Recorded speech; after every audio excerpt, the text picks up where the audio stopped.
Buenos días, alumnos. Vamos a dar continuidad a nuestra primera parte de la unidad que comenzamos en la clase anterior, donde daremos tratamiento al llamado recurso de reposición, ya enmarcado dentro de los recursos ordinarios. Conceptualicemos el recurso de reposición. El recurso de reposición es un recurso ordinario que la parte debe interponer ante el mismo tribunal que dictó un auto o un decreto, con el objeto de que éste lo modifique o lo deje sin efecto por adolecer de algún error. Digamos que esta definición da referencia a los autos y los decretos, pero también hagamos presente de que este medio de impugnación, esta vía de impugnación, es procedente contra ciertas y determinadas sentencias interlocutorias. Pero ¿cuál es el fin? Está destinado a obtener que estas resoluciones sean modificadas o dejadas sin efecto por el mismo tribunal que pronunció la resolución y que evidentemente se siente agraviada con esta. Todo lo anterior de conformidad a lo que establece el artículo 181 del Código de Procedimiento Civil. ¿Cuáles son entonces las características de este recurso? Este es un recurso, como lo hemos dicho, ordinario, procede contra la generalidad de las resoluciones de un tribunal y solo basta la existencia del agravio para el recurrente con el fin de poder interponerlo. Y en segundo lugar, este recurso es un recurso que se enmarca de aquellos que se interponen por vía de retractación, es decir, para solicitar ante el mismo tribunal que deje o modifique la resolución, que deje sin efecto o modifique la resolución que éste dictaminó.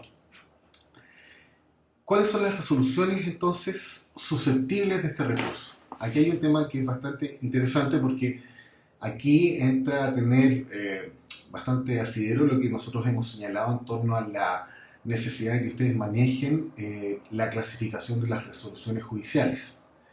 La norma general será que este recurso solo proceda contra los autos y los decretos, como se desprende del artículo 181 del Código de Procedimiento Civil. Pero salvo algunos casos de excepción en los que por expresa disposición de la ley se podrá aducir este recurso en contra de las sentencias interlocutorias. ¿Cuáles son estas sentencias que son susceptibles de reposición? Bueno, aquellas que por expresa disposición de la ley se señalan, y tenemos aquí que tener en cuenta primero a la resolución, la interlocutoria, que recibe la causa a prueba, conforme al artículo 319 del Código de Procedimiento Civil.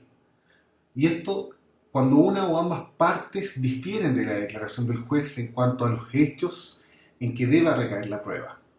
Y aquí las partes solicitan la modificación de los hechos controvertidos que ha fijado el tribunal y sobre los cuales debe recaer la prueba.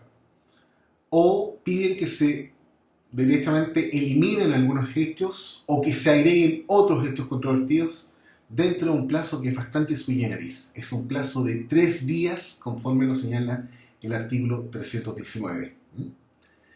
Otra resolución que es susceptible de reposición y que tiene la naturaleza jurídica de sentencia interlocutoria es aquella resolución que cita a las partes a oír sentencia conforme al artículo 430 del Código de Procedimiento Civil. Y en contra de esta resolución solo podrá interponerse el recurso de reposición cuando se funde aquel en un error de hecho, debiendo deducirse también dentro de tercero día. La resolución que así lo dictamine va a ser inapelable, valga la acotación. Bueno, ¿cuál es el plazo que la ley franquea para poder interponer este recurso? Aquí tenemos que distinguir bastante bien las situaciones que plantea la ley, porque si se trata de un auto y un decreto, hay que discriminar nuevamente si se invocan nuevos antecedentes que no se considerarán en la decisión del tribunal o si no se invocan nuevos antecedentes. Porque si se interpone un recurso de reposición invocando nuevos antecedentes que no se consideraron en la decisión del tribunal, no habrá un plazo. Así lo establece perentoriamente el artículo 181 del Código de Procedimiento Civil. La pregunta entonces es, profesor, ¿y qué debemos entender por nuevos antecedentes?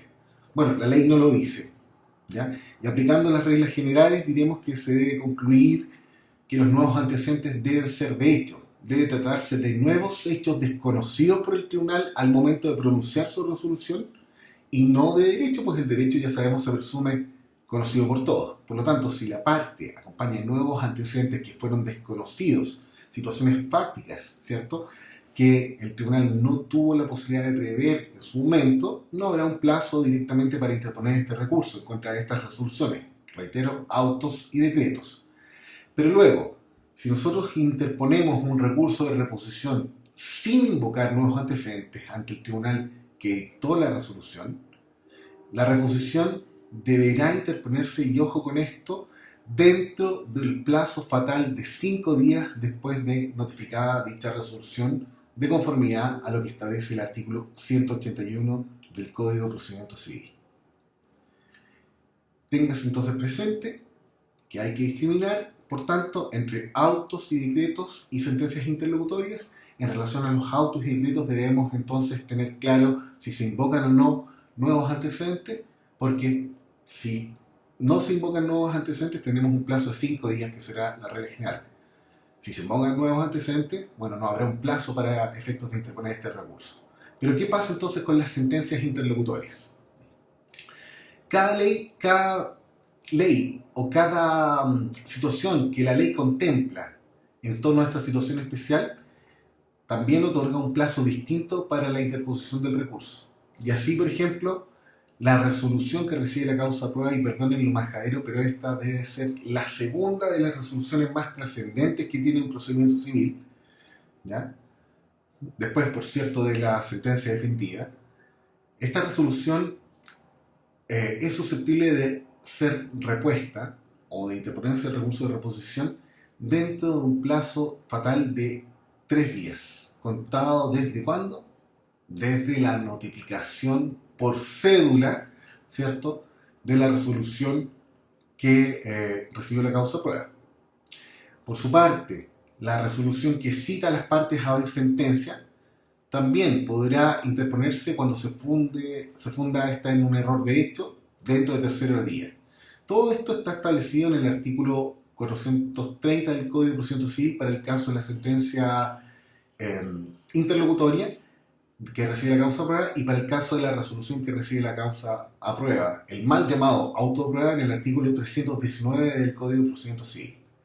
Finalmente, tratándose del fallo que en materia de apelación dicta el Tribunal de Alzada, declarando la inadmisibilidad del recurso, podrá pedirse también reposición dentro de tercero día, conforme lo establece el artículo 201 del Código de Procedimiento Civil.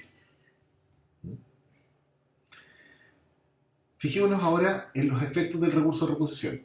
La verdad es que la ley, el legislador, nada dice, y la jurisprudencia y la doctrina han señalado que lo normal en este caso es que la interposición de un recurso de reposición suspenda, ¿cierto?, el ejercicio de la resolución impugnada mientras se conoce el recurso. Así, por ejemplo, el auto de prueba. Y por ende nosotros no podemos proceder a materializar todos los actos procesales mientras el tribunal no se pronuncie en torno a la reposición que hemos deducido. El recurso de reposición, estimados alumnos, como bien lo entenderán, debe ser quizá el recurso más interpuesto a nivel de tribunales, luego, por cierto, de la apelación. Pero la reposición tiene una injerencia, una practicidad, una cabida dentro del procedimiento bastante asidua. Es un recurso que tiene bastante aplicabilidad, y por tanto lo van a tener ustedes en el ejercicio profesional que deducir varias veces, porque evidentemente no van a estar de acuerdo con las resoluciones que dicte el tribunal, y la primera vía entonces impugnatoria será ver si, conforme a la naturaleza jurídica, se puede o no reponer. Recuerden siempre esto: jamás una sentencia definitiva es susceptible de reposición. Hablemos entonces ahora de la tramitación del recurso propiamente tal.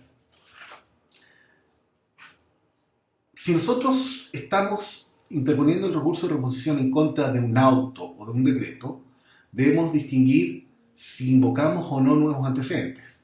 Porque si invocamos nuevos antecedentes, el tribunal deberá proceder a dar traslado a la contraparte, lógicamente, ¿cierto? Pero si no invocamos nuevos antecedentes, el tribunal ante la solicitud va a pronunciarse de plano y la resolución que niegue lugar a la reposición va a ser inapelable. Esto lo establece el artículo 181, inciso final del Código de Procedimiento Civil. ¿Qué pasa ahora con la sentencia interlocutoria? Recuerden ustedes siempre este tips. Todo dependerá de lo que señale la ley en cada caso. Así, por ejemplo, el recurso de reposición que se interpone en contra de la resolución que recibe la causa de prueba, de la interlocutoria de prueba, de la interlocutoria de segundo grado, ¿cierto?, de prueba. ¿Por qué? Porque es aquella resolución que se pronuncia sobre un trámite que debe servir de base para la dictación de una sentencia definitiva, como lo es la resolución que recibe la causa de prueba. El tribunal se va a pronunciar de plano a la reposición o bien la va a tramitar como un incidente conforme a lo que establece el artículo 319, inciso segundo. Aludamos entonces ahora al fallo propiamente tal luego de la sustanciación que tiene este recurso. El tribunal va a dictar una resolución, ¿cierto?, debiendo distinguirse primero si no se acoge la reposición que se hizo valer sin nuevos antecedentes. Ya sabemos que este fallo es inapelable, como lo señala el artículo 181, inciso final. Pero si el fallo se funda en nuevos antecedentes, dicha resolución tiene que ser apelable, pues recae sobre un incidente que hace procedente la interposición del recurso de apelación en contra de esa resolución. ¿Se dan cuenta? A lo mejor esto se está poniendo color de hormiga, es un poco complejo, pero lo vamos a tener que entender estrictamente con el mérito de la lectura y con el mérito, ¿cierto?, de los materiales que se le están adjuntando. Y he abierto el canal para los efectos de que ustedes puedan también materializar cualquier duda. Segunda situación. Si la resolución acoge el recurso de reposición, ya sea con o sin nuevos antecedentes que se hagan valer, será esa resolución apelable por la parte agraviada, ¿cierto?, con la concesión del recurso, porque el artículo 181 solo hace inapelable la resolución que desecha un recurso de reposición y siempre que la apelación sea procedente, toda vez que se trata de un auto o un decreto. El término o el plazo para apelar no se va a suspender por la solicitud de reposición, a que hace referencia al artículo 181. De ahí entonces la necesidad de la apelación subsidiaria por coincidencia de plazos, conforme al artículo 190. En contra de la resolución apelable y reponible, ¿cierto?, dicho recurso deberá interponerse en forma subsidiaria. Aquí hay un tema que no es de menor relevancia, estimados alumnos, que guarda relación con que la resolución que recibe la causa prueba nunca es apelable de modo directo. Lo es, claro, sí. Nosotros nos ponemos a pensar esa resolución que fijó los hechos que son sustanciales, pertinentes y controvertidos, claramente se puede apelar, pero no en forma independiente. La apelación siempre es procedente en la medida que sea subsidiaria a la reposición que se debió fundar dentro del tercero día. Esto está estrictamente señalado en el artículo 319 y evidentemente nosotros traemos a colación materias que fueron vistas al momento de tratar el juicio ordinario. Hasta aquí entonces el análisis del recurso de reposición en términos bastante sucintos. Voy a subir este video para adentrarnos luego en el análisis del recurso de apelación como parte inicial de nuestro segundo capítulo. Que tengan una buena jornada, ánimo que tenemos que salir adelante con respecto a esta maldita enfermedad.